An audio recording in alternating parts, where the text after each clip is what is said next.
এই স্যান্ডউইচটা আমি প্রায় সময় ব্রেকফাস্টে তৈরি করে থাকি। তাহলে চলুন দেখি কিভাবে তৈরি করা যায়। প্রথমে একটা বাটিতে আমি নিয়ে নিচ্ছি গাজর কুচি, শসা, চিকেন আর বাঁধাকপি, দিয়ে দিচ্ছি কালো গোলমরিচ গুঁড়া, তারপর দিয়ে দিচ্ছি অরিগ্যানো, এটা অপশনাল, চাইলে আপনারা স্কিপ করতে পারেন। এরপর আমি এখানে দিয়ে দিব টমেটো সস, এরপর আমি এখানে দিয়ে দিব মেয়োনিজ। সব কিছু দিয়ে খুব ভালোভাবে আমি একসাথে মিশিয়ে নিব।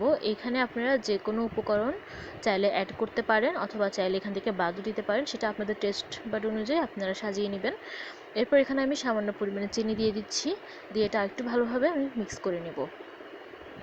এরপর এটাকে একপাশে সরিয়ে রেখে আমি নিয়ে নিচ্ছি 4 স্লাইস পাউরুটি। আর এই পাউরুটিগুলো হচ্ছে আমি ধার কেটে নিব। চারপাশটা আপনারা চাইলে রাখতেও পারেন, আবার চাইলে কেটেও নিতে পারেন, তবে আমার কাছে চারপাশটা না থাকলে বেশি ভালো লাগে, তো আমি সেটা কেটে নিচ্ছি। এরপর আমি রেডি করে রাখা স্টাফিং থেকে এর মধ্যে দিয়ে দিচ্ছি। খুব ভালোভাবে আমি এর উপর লাগিয়ে নিব স্টাফিংটা। বেঁচে যাওয়া যে পাউরুটির সাইডগুলো সেগুলোকে আপনারা একটু গরম করে তারপর ব্লেন্ডারে গুঁড়ো করে নিতে পারেন, সেটা কিন্তু ব্রেড ক্রাম্ব হিসেবে খুব ভালো কাজ দিবে। তো লাগানো হয়ে গেলে এর উপর আমি একটু চিজ গ্রেট করে দিব। এটা আপনাদের ইচ্ছা, মানে এটা একদম অপশনাল, না থাকলে না দিবেন, তবে দিলে একটু টেস্টটা ভালো লাগে খেতে, তো এই জন্যই আমার দেওয়া। এরপরে হচ্ছে আমি আরেকটা পাউরুটি এটার উপরে দিয়ে দিব।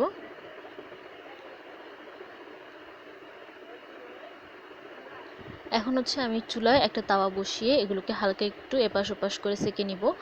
আর আপনারা চাইলে এখানে বাটার বা তেল ইউজ করতে পারেন, তবে আমি সেটা করছি না। আমি একটু লালচে করে সেঁকে নিয়ে তারপর হচ্ছে আমার এই স্যান্ডউইচটা পুরোপুরি রেডি হয়ে গেছে। এখন সেটা মাঝখান থেকে কেটে আপনাদের সার্ভ করছি।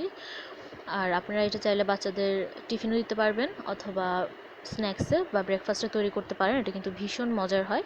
তো যদি ভিডিওটা ভালো লাগে, লাইক শেয়ার সাবস্ক্রাইব করে আমার পাশে থাকবেন। ধন্যবাদ।